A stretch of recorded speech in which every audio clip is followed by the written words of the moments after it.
আমাদের সামনে অনেক ধরনের পোশাক, অনেক ব্র্যান্ডের পোশাক, অনেক ধরনের বিনোদন, অনেক ধরনের খেলাধুলা, অনেক ধরনের শখ, অনেক ধরনের ভ্রমণ করা, অনেক ধরনের লাইফস্টাইল প্রেজেন্ট করা হয়। কে প্রেজেন্ট করে?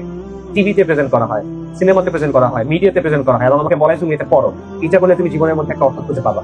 এবং মানুষ এটা করে। মনে করেন কিছু ছেলে আছে বা অনেক মানুষ আছে যে সে কিছু নির্দিষ্ট ধরনের গান শোনে, এটা তার পরিচয়। সে রক মিউজিক শুনে, তার পরিচয় হলো সে রক মিউজিক শোনে। এটা কিছু মানুষ আছে তারা অ্যানিমে দেখে, অনেক মানে জাপানিজ কার্টুন দেখে, এইটা তার পরিচয়ের অংশ। কিছু মানুষ আছে সে ওই যে মাদ্রিদিস্তা, মানে সে রিয়াল মাদ্রিদের ফ্যান, সে রিয়াল মাদ্রিদের কোনো খেলা মিস করে না, সে বার্সেলোনার কোনো খেলা মিস করে না, এটা তার পরিচয়ের অংশ। সে কিছু নির্দিষ্ট ব্র্যান্ডের কাপড় পরে, এটা তার পরিচয়ের অংশ।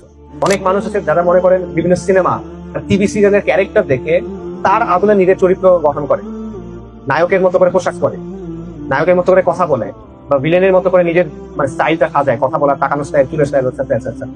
এরপর সে মনে করে এটা আমার ইউনিক পরিচয়, এটা আমার অনন্য পরিচয়। গ্যাজেট কিনে, নতুন ব্র্যান্ডের মোবাইল ফোন কিনতে হবে, আমার জুতো একরকমের হইতে হবে, আমার পিসিতে একরকমের হতে হবে, আমার ল্যাপটপ একরকমের হতে হবে, ইত্যাদি ইত্যাদি কিনতে হয়। নানা জিনিসপত্র কিনে সে চেষ্টা করে তার জীবনের একটা অর্থ তৈরি করার, এবং সাময়িক সময় চলে এটা থেকে আনন্দও দেয়। তার কাছে মনে হয় হ্যাঁ আমি মনে হয় কিছু অর্জন করছি, কিন্তু এটা একটা চক্রের মতো। কারণ আপনি যে মোবাইল ফোনটা আসে কিনছেন 2 বছর পরে, এটা তো পুরোনো ব্র্যান্ড, তখন এটা আপনার আবার কিনতে হবে, তা না হলে আপনার পরিচয় পুরোনো হয়ে যাচ্ছে, রাইট? তো এই জিনিসটা তখন আপনার আবার করতে হচ্ছে। আপনি একটা চক্রের মধ্যে পড়ে গেছেন, এই চক্রের লাভ কার হচ্ছে? যে ব্যবসা করে তার, আপনার আসলে তেমন কোনো লাভ নাই। এরপরে কি হয় যে মানুষ আবার সোশ্যাল মিডিয়াতে দেখায় যে দেখো আমার জীবনটা কত ভালো, চেক ইন দেয়। সে মনে করে কোথাও ঘুরতে গেছে, সে জায়গায় গিয়ে সে বলে যে আমি এই জায়গায় ঘুরতে আসছি, আমরা ওখানে খেতে গেছি, আমরা এই কাপড় কিনছি, ইত্যাদি। তো এই জিনিসটা কি হলো যে আপনি আসলে ভোগের মধ্যে ঢুকে গেছেন, পণ্যর মধ্যে। কিছু জিনিস দিয়ে আপনি চেষ্টা করছেন নিজের একটা পরিচয় বানাতে, কিছু জিনিস দিয়ে আপনি চেষ্টা করছেন নিজের জীবনের একটা অর্থ তৈরি করতে। আমরা দেখবেন যে বাংলাদেশে অনেক মানুষ আছে যে কেউ আমাকে বোঝে না, আমার কষ্টটা কেউ বোঝে না, আমার কষ্টটা সবার চেয়ে আলাদা। না, সবার কষ্টটা সেম আসলে, খুব বেশি আলাদা কিছু না, কিন্তু সে মনে করে সে সবার চেয়ে আলাদা। আপনি দেখবেন যে আমাদের সমাজে তো এখন আত্মহত্যা অনেক বেড়ে গেছে, বিশেষ করে তরুণদের মধ্যে বা 50 বছরের কম বয়সী যারা, তাদের মধ্যে আত্মহত্যা বেড়ে গেছে। আমি এরকম অনেক দেখছি যারা আত্মহত্যা করছে, তাদের ফেসবুক টাইমলাইনে গেলাম, ওটা দেখে মনে হবে সে দুনিয়ার সবচেয়ে সুখী মানুষ। হাস্যোজ্জ্বল ছবি, সে ওখানে গেছে, এই জিনিস কিনছে, অমুক জিনিস করছে, প্রচন্ড সুখী মানুষ, কিন্তু সে আত্মহত্যা করছে। কেন? আসলে সে সুখী না, সে একটা মিথ্যা ছবি মানুষকে দেখাচ্ছে, ওইটা করে সে মনে করছে এটা তার পরিচয়ের অংশ। তার জীবনটাকে সে এই জায়গায় নিয়ে আসছে, তার জীবনটা একটা মিথ্যা হয়ে গেছে। অনেক মানুষ আছে যে নতুন রিলেশনশিপ হয়েছে, গার্লফ্রেন্ড বয়ফ্রেন্ড বা বিয়ে করছে, এবং তারা এটা দিচ্ছে, দেখে মনে হবে যে মানে লাইলি মজনু, রোমিও জুলিয়েট, দুনিয়ার সব ভালোবাসা তাদের দুজনের মধ্যে, মানে পুরো মানব ইতিহাসের সব ভালোবাসা এই দুজনের মধ্যে, দেখে মনে হবে। বাস্তবে দেখবেন যে ডিভোর্স হয়ে গেছে, বা একজন একজনের সাথে চিট করতেছে, এটসেট্রা। ধরেন মফস্বল শহরের কোন একজন ছেলে বা মেয়ে, তারা পড়াশোনা করলো, এইচএসসি দিল, তারপর শহরে যাবে। তাদের গোল কি এখন? একটা ভালো ইউনিভার্সিটিতে ভর্তি হওয়া।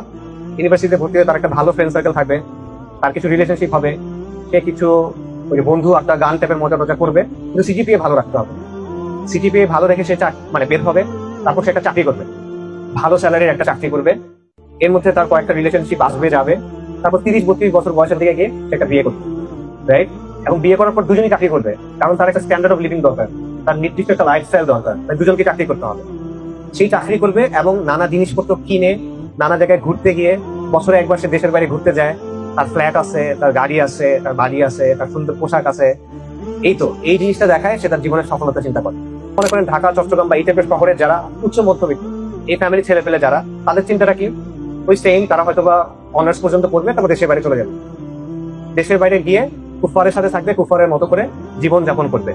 এই হলো জীবনের উদ্দেশ্য, জীবনের অর্থ, জীবনের সফলতা। এটা হলে সে সফল। কিন্তু তাদের হিসাবে এটা আমাদের দেশের সমাজের অবস্থা, আমাদের বাবা মাদের অবস্থাটা, তারা এভাবে চিন্তা করে কিন্তু যে একটা ছেলের যদি এই জিনিসপত্রগুলো থাকে বা তার মেয়ের যদি এই বিষয়গুলো থাকে, তারা জীবনে সফল। আমাদেরকে কি বলানো হয় দেখেন, যে লেখাপড়ার পরে যে গাড়ি ঘোড়া চড়ে, সে মানে লেখাপড়া আপনি কেন করতেছেন বলেন? গাড়ি ঘোড়া চড়ার জন্য। হাসির বিষয় না কিন্তু, দেখেন লেখাপড়া আপনি কিছু বোঝার জন্য করতেছেন না, কিছু জানার জন্য করতেছেন না, গাড়ি ঘোড়া চড়ার জন্য করতেছেন, মানে কেনার জন্য করতেছেন, টাকার জন্য করতেছেন, সম্মানের জন্য করতেছেন, দুনিয়া কামানোর জন্য করতেছেন, রাইট? এটা হলো আমাদের জীবনের বিষয়। আরেকটা অংশ আছে যারা মনে করে এগুলা কিছুই করে না, সে কি করে? সে হলো হয় ওই কাছে আসা গল্পের মধ্যে থাকে, প্রেম করতেছে, ছাগা খাইতেছে, নেশা করতেছে, অথবা মনে করেন সিনেমার লাইনে ঢুকছে, অথবা গান বাজনা করতেছে, এইসবের মধ্যে। সে ওই লাইনে ঢুকে নাই, কিন্তু সে ওই যে নিজেকে খুশি করা, নিজের নাচতে খুশি করা, ভোগের যে লাইন, সেটা দেখে বের হচ্ছে না। মোটা দাগে এই অবস্থার মধ্যে কিন্তু আমরা আছি, এবং এভাবেই আমাদেরকে বড় করা হচ্ছে। যখন কেউ আপনাকে জিজ্ঞেস করে যে বাবা তুমি কি করো, এটা মানে কি বলেন? এটা মানে তুমি কত কামাই করো। তুমি কি করো মানে কি? তুমি কত কামাই করো, কেউ যখন জিজ্ঞেস করে যে তোমার কেমন চলতেছে, কি অবস্থা, মানে তোমার লাইফস্টাইলটা এখন কেমন, তোমার স্ট্যান্ডার্ড অফ লিভিং এখন কেমন, তাই না? এবং বাবা মারা কিভাবে চিন্তা করে বা ছেলেরাও কিভাবে চিন্তা করে আমার ডিগ্রিটা এখন কিসের। আচ্ছা ডিগ্রি ভালো না হলে অ্যাটলিস্ট চাকরিটা ভালো হইতে হবে, তাই তো? চাকরি ভালো হইতে হবে বা কিছু না কিছু করতে হবে। একটা মানুষ 5 লাখ টাকা ইনকাম করে ধরেন, কিন্তু আপনি দেখবেন মাসের 20-25 তারিখ হইতে হইতে তার হয়তো বা 4,90,000 টাকা শেষ বা আরো বেশি শেষ। মানে তার কিন্তু তৃপ্তি নাই, সন্তুষ্টি নাই, তার ছোটাটা বন্ধ হচ্ছে না। কিন্তু সে সকাল 8টা থেকে মনে করেন রাত 10টা পর্যন্ত খাটতেছে, তার হাতে সময় নাই, এবং প্রতিদিন সে একই কাজ করে যাচ্ছে। সে ঘুমায়, সে খায়, সে বাথরুমে দেয়, সে সন্তান জন্ম দেয়, এবং সে এই যে গরুর মতো কাজ করতে দেয়। এবং সে যখন মারা যাবে এই কাজের ফলাফল কি বলেন? কিছু না, এটা কোনো ফলাফল নাই। তার উপার্জনের বাইরে এটা লিটারালি আর কোনো সিগনিফিকেন্স নাই। এবং আমরা একটা চক্রের মধ্যে আটকায় আছি।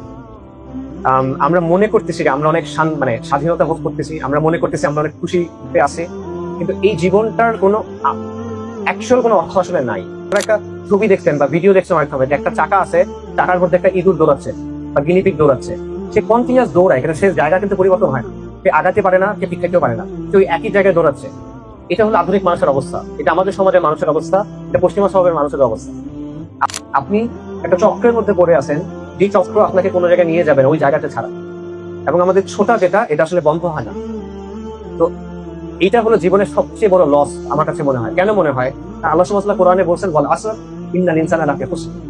আল্লাহ কালের শপথ করে বলতেছেন মানুষ ক্ষতিগ্রস্ত, মানুষ ক্ষতির মধ্যে আছে। মানুষ কেন ক্ষতির মধ্যে আছে? কারণ যে সময়টা তাকে দেয়া হয়েছে এই সময়টা সীমিত, এটা একটাই চান্স। এই সময়টাকে কাজে লাগায় তার নিজেকে আখিরাতে বাঁচাতে হবে। কিন্তু এই সময়টা বেশিরভাগ মানুষই ভুলে থাকে, বেশিরভাগ মানুষ এই সময়টাকে কাজে লাগায় না। বেশিরভাগ মানুষ এই সময়টা কি জন্য খরচ করে? ওই যে নিজের ভোগ বাড়ানোর জন্য, একটা জিনিস কেনার জন্য, স্ট্যান্ডার্ড অফ লিভিং মেনটেন করার জন্য। কিন্তু এতে কিন্তু সে তো ওই নাদার্সটা পাবে না যেটা তার দরকার। তাহলে সে কিসের মধ্যে আছে?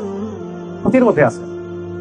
উলামায়ে কেরাম মুফাসসিররা এটা ব্যাখ্যা করার সময় বলছেন যে আল্লাহ সুবহানাহু ওয়া তাআলা সূরা আসরের আলোচনায় তারা বলছেন যে মনে করেন ব্যাপারটা হলো প্রতিটা দিন হলো একটা ঈদ, যেটা আপনি দুনিয়া থেকে নিয়ে আখিরাতে আসতেছেন, এবং ওই দিনটা আপনি কিভাবে খরচ করতেছেন সেটার উপর নির্ভর করবে আখিরাতে আপনার বাড়িটা কেমন হবে, কোথায় হবে, আপনার বাড়ি কি জান্নাতে হবে না জাহান্নামে হবে।